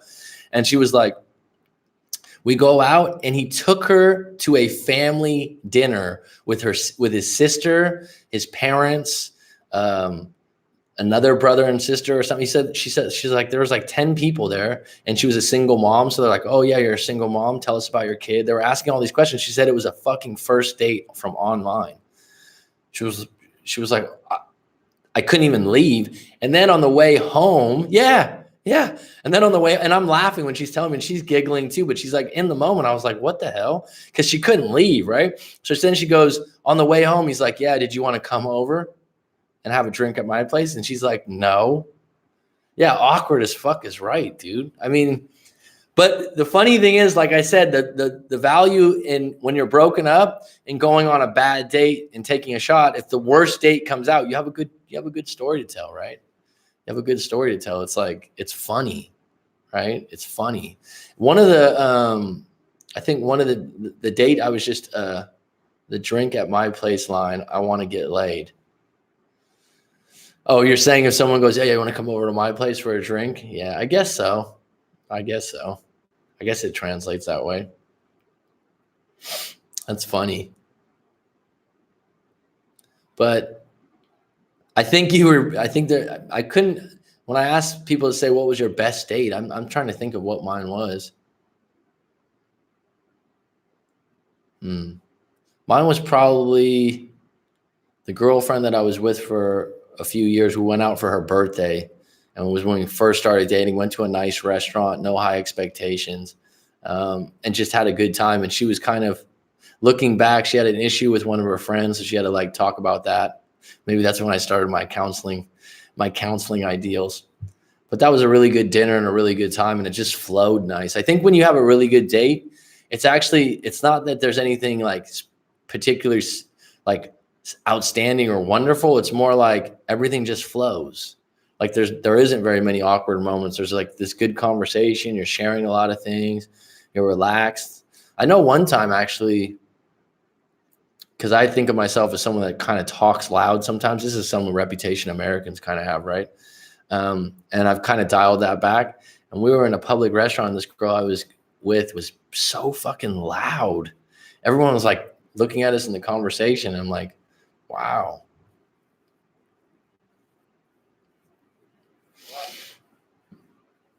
This has been good. I'm glad you joined on deck, Abel. It's good to hear from you, bud. Good to hear from you. I don't think I've ever used that line on a girl. Definitely not first date. I think it sets a bad tone. I want to get a drink at my place. Yeah, I think the thing that used to be the thing when I was in my 20s was like, do you want to watch a movie at my house? But I wouldn't even say that would necessarily imply that, because this was before Netflix and stuff. And then you'd have to go to the Blockbuster or the video place. So there was something involved going to the video store, checking out a video, getting in line. There was a different process to it. So that used to be a big one. Like, let's go watch a movie. And then when you watch a movie, VHS. Yeah. Look at Quentin Tarantino. That's where he got his start, is at a video store in Manhattan Beach. Digging the glasses, bud. This is a new thing. The glasses are actually, that's why you can see the reflection. The glasses are those blue light ones. So you can even see it comes with one of these. Ooh, that hurt my eye. But got them off Amazon, and it's better for your eyes when you're lost my connection, it says.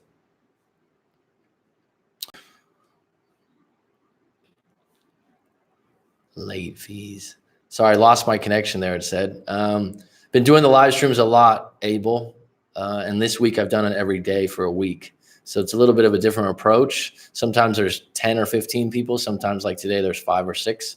But it's obviously a lot later at night for some of you on the East Coast. So my times might change. I might make it a little bit earlier. But yeah, pop in at any time, ask questions. I kind of like this format because, as you know, Abel, I can chit chat. I have the same ones. I work on the computer all day. Yeah, it helps. Like because my eyes were getting these bags, and my eyes were hurting because when you do this and you have these lights on and then you're looking at your screen so much, it definitely affects your eyes, right? And sometimes they have the ones that are like orange color. Yeah, I didn't get that, but my eyes were bothering me. And like I said, the bags. People say that people with glasses look more interesting than others that don't have them. Well, then you have to take the glasses off and not look so interesting. I always thought the stigma is when you have glasses on, it makes you look smarter for some reason. I guess the nerd stereotype. But that I'm wearing them for blue light reasons. But at the same time, yeah, I like these ones. Amazon. Maybe I'll give you guys a link to them if anyone likes them. I think they were $25, something like that. Came in a nice case and everything. They used to have these filter screens you put in front of the old Macs. I have a Mac actually, so MacBook Air. Waiting here. Anyone have some questions or anyone want to dive in on the original topic here? Let me go through this really quick. What was your best dates? What kind of expectations do you have going into a date?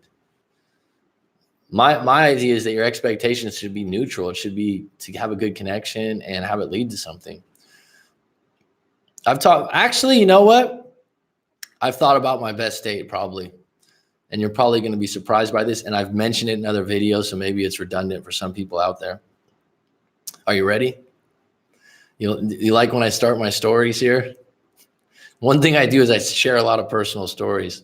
So in my long time ago, so over 10 years ago when I was going through my breakup, whatever, talked about it before, in a bad place. And again, if you guys have seen a lot of my videos, you might have heard this story.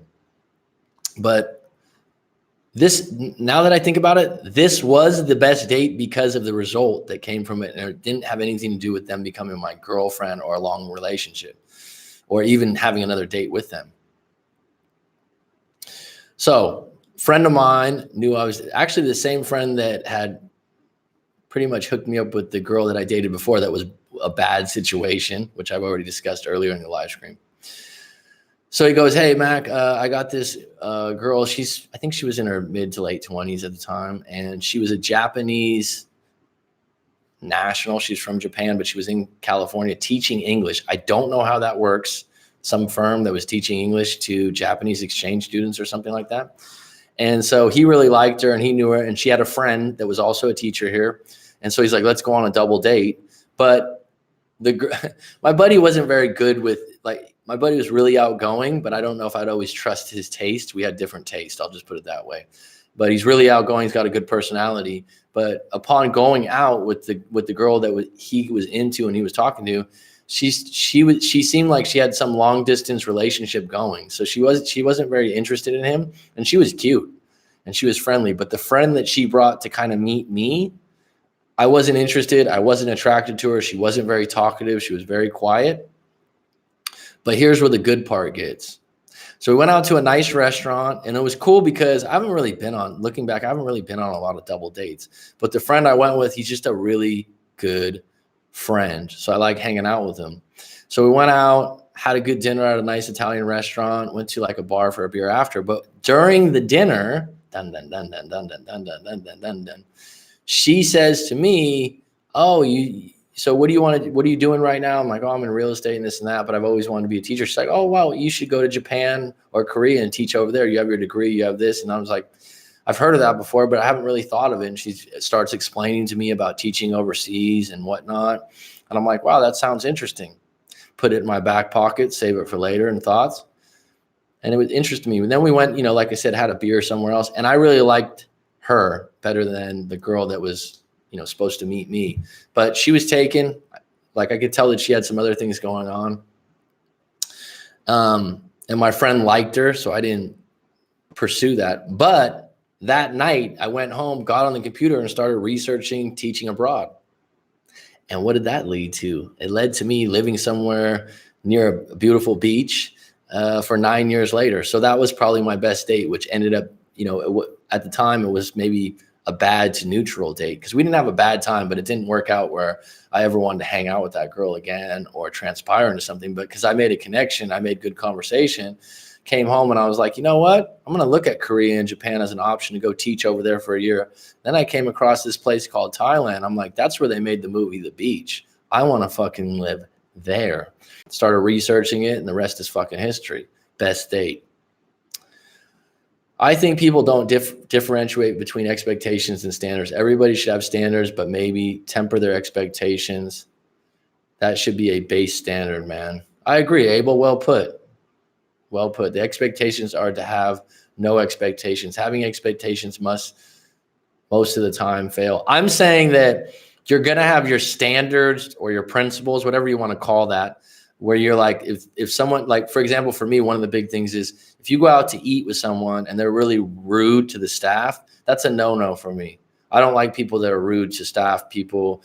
They're like, hey, you missed a spot on the table, or this person's so slow with their service. I hate people like that, because I've been in service-based jobs and I respect people that are a waiter or a waitress or a busboy. I've had jobs like that before. And so when people treat someone like that in any kind of way,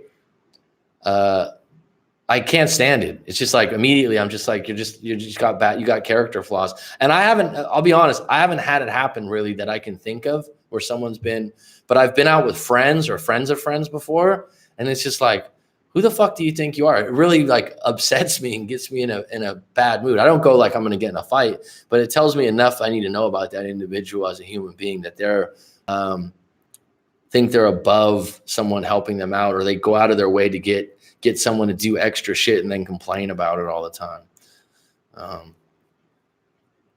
I'm assuming Abel is, I can't stand that people do that. You know, you come across them. I would say if it's a date, like I said, that would be a huge red flag for me. And I can't really think of a time. And the girlfriends that I've had have always been friendly and kind to like people that are helping. And that's one of those things I think subconsciously I'm attracted to, the people that are friendly and nice. Sounds simple, right?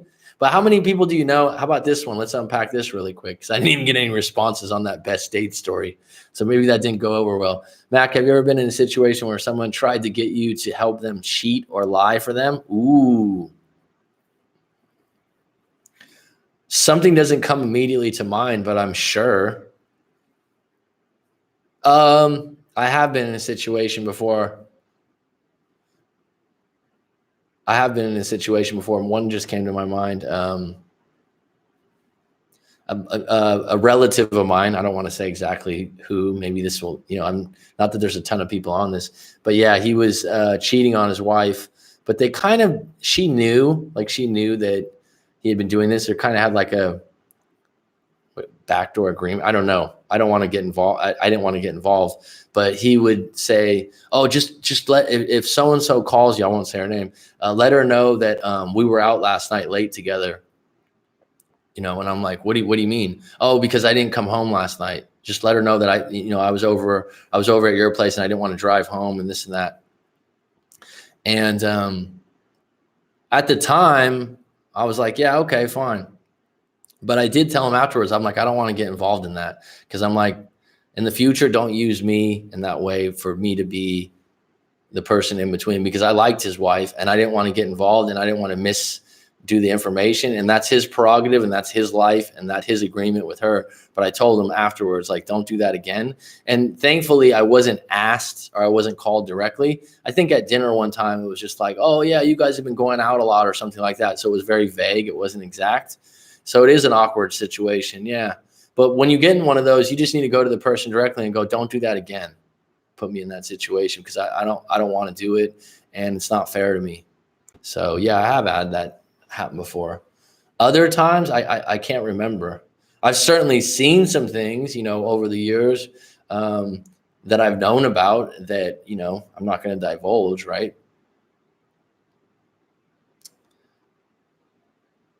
I mean, have you guys, a good book is Mating in Captivity. I mean, what's the amount of actual cheating that's going on? This is the brilliant thing. When someone's like, oh, there's a case study or there's been a study done. So you're going to trust that people are going to be honest about cheating? You're going to trust that people are going to tell the truth? You know, I don't know. There's a large amount of people out there. So yeah, that would be, it was awkward, but you know, it's part of life. I'm sure it's happened to other people. Has anyone else had that happen? Cheating is one of those things that changes my opinion on someone. I would say it's individually based, and it's how you value the situation. There's plenty of people out there that can validate it, and plenty of people that can forgive someone. I find that the people that are most hurt by it, it affected them like with their parents, or they've been cheated on. So that's why they hate it so much. My close friend was the other woman. It was very awkward. Well, your friend just told you who she was, right? She wasn't a very good friend. And that here's what I want to just say on a human level, Koki lover. That happens a lot.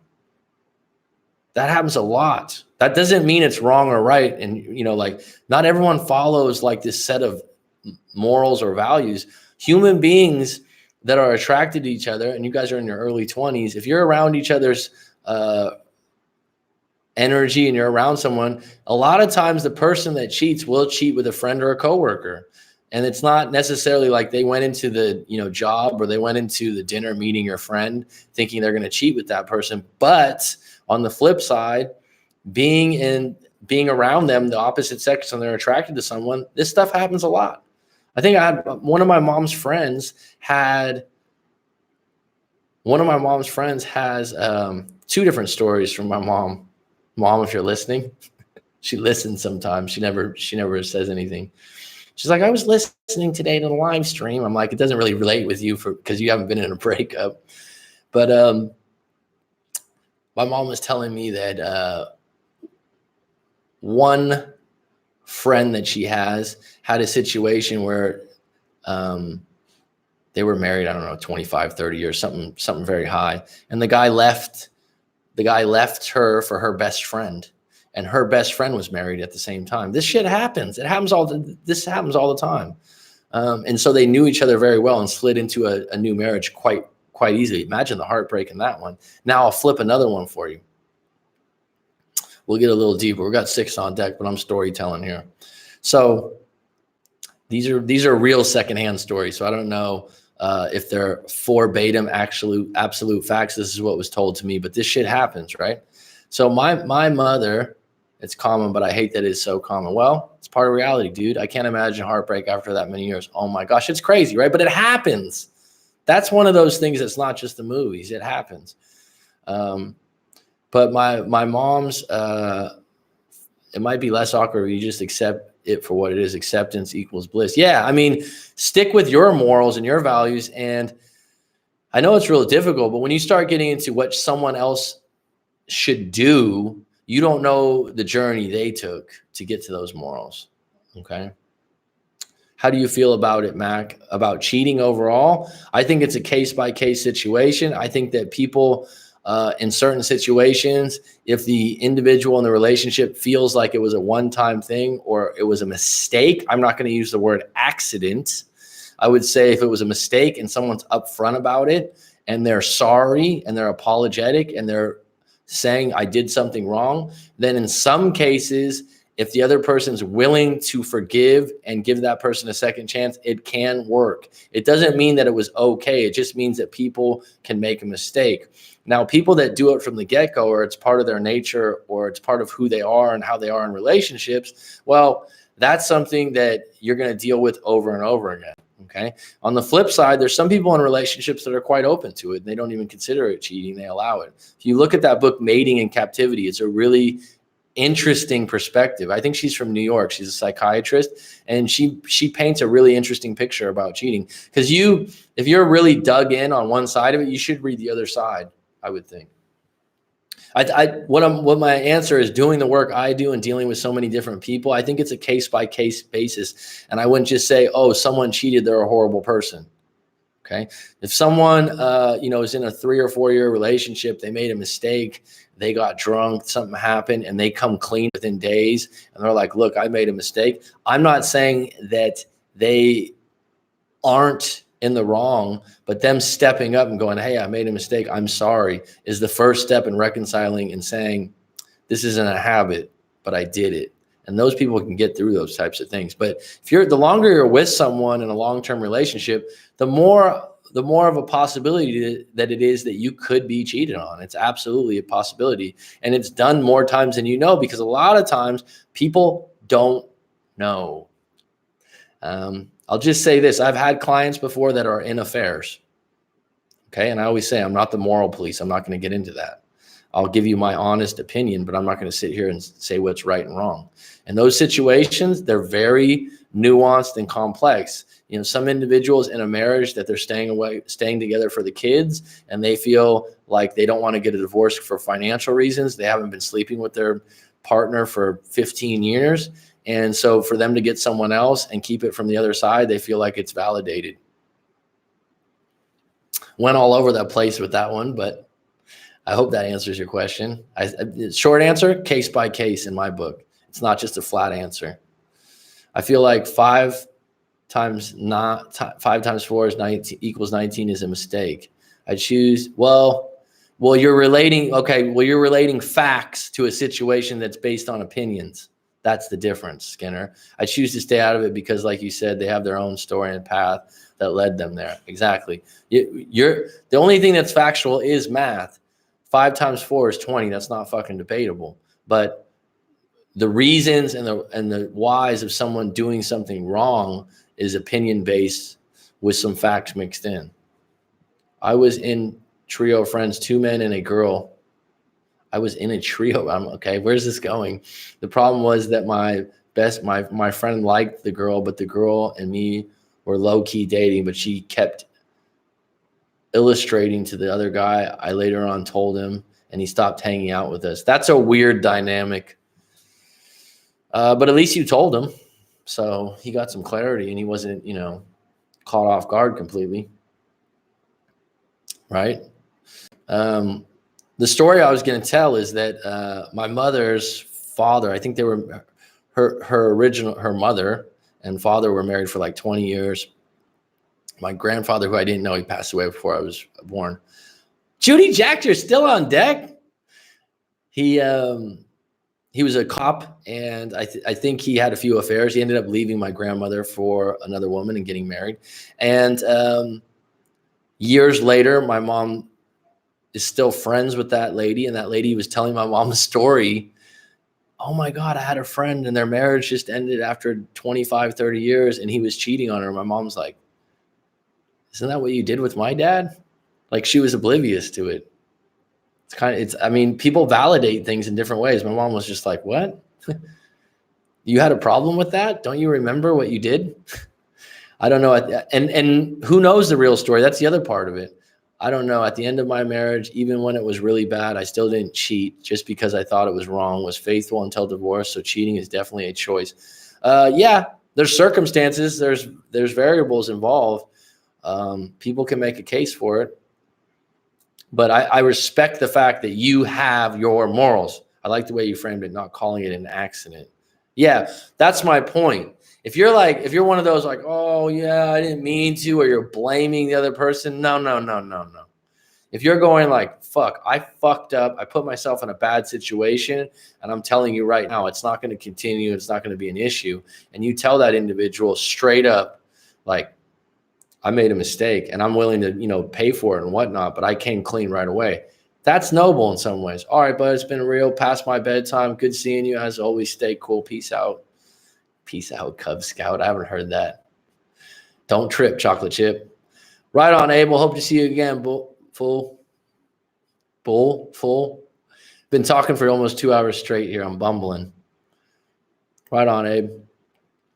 All right, we're coming up on 2 hours here. I know it's late for everyone. Thanks for brand new Skinner. You bring up some interesting topics. I like it, bud. Anyone have some closing questions or a topic you want to suggest for tomorrow? It takes a conscious effort to do, but you are right that people have circumstances that may lead them to it. Yeah. Yep. And that's 1:30 a.m. Wow, you're on deck, man. You're a night owl. I'm going to start. Is this going to be helpful or useful for the people here? I'm probably going to be doing this maybe 3 or 4 hours earlier next week. I know there's some night owls that like the late ones. Probably.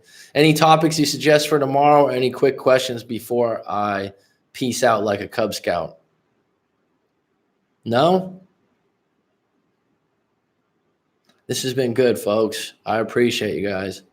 So do you ever egg people to continue affairs? How do those sessions normally go? Yeah, that's workable for me. Okay, Rob, thanks for that.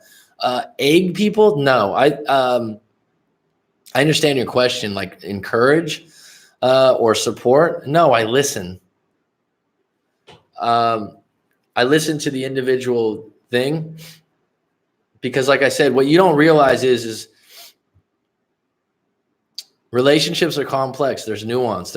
Everyone has these generalizations where they go, oh yeah, cheating's bad. Let me hear your story. Oh yeah, breakup's bad. They broke my heart. Let me hear your story. Let me hear exactly what happened and how you're looking at it and filtering it. And then I can look at it. And my job is to come at you from a neutral place. My job is to not be biased. My job is to not have any kind of, like I said, the moral police. I need to look at it. Where are you coming from on this? Okay, are you aware of this? Make you aware of the consequences of what you're doing, but not sit there and tell you, oh, I can't believe you're like this. That would be judgmental in a way that's negative.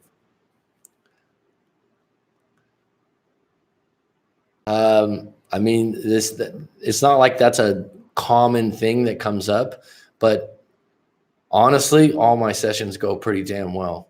I say that with fucking confidence. They go really well. So, and it doesn't necessarily mean everyone's peaches and cream. It means that there's clarity met.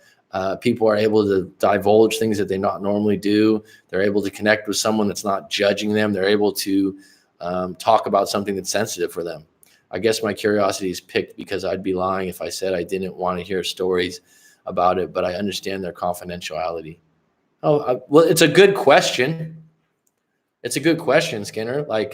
And you're asking it in the right way. Where instead of saying like, well, this is my belief, I don't understand why someone else is so stupid. You're saying like, let me dig a little deeper. Let me ask you a few more questions about it. And I think I'm conveying it pretty clearly. What I think that it's individually laced with someone's past experiences of who they are, and it's not just cut and dry.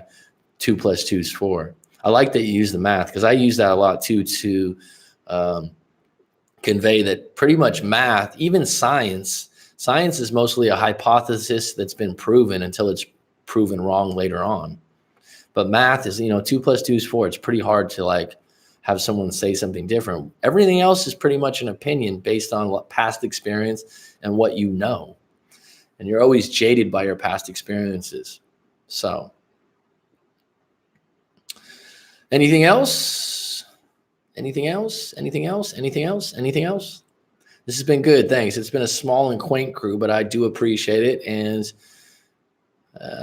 as Judy Jack said, if I get to that 10,000 subscriber mark, which probably is maybe in the next year or two, who knows? I'll be happy to have these nice little conversations. They've gone nice. We stuck it out here. Koki Lover, I suggest that you maybe do a live coaching session for the place you're coming from right now, because what's really important if you're still on, Koki Lover, is your first breakup will really set the tone for your future relationships if you don't sew that up in a good way. If you're not really clear about what happened, you're going to end up creating a situation that's probably the same over and over again. And you don't want that situation to happen again. So I'm going to close it on that note. Thanks for everyone being a part of this. Hour 53 minutes. Done. One last question. Okay. Has there been cases where maybe you felt that cheating was justified in a coaching? All right. I'm going to save this topic for tomorrow, Brand New Skinner. I'm going to leave you on the cliff. All right. But we'll talk about cheating a little bit more in detail tomorrow. The interesting thing about it is I don't get a lot of stuff about it because I don't think people like to share that part of them. Certainly not a lot of people. I've had it come up, but it doesn't come up a lot. But I'll make this a topic tomorrow if you can wait. All right. Thank you. You too, buddy.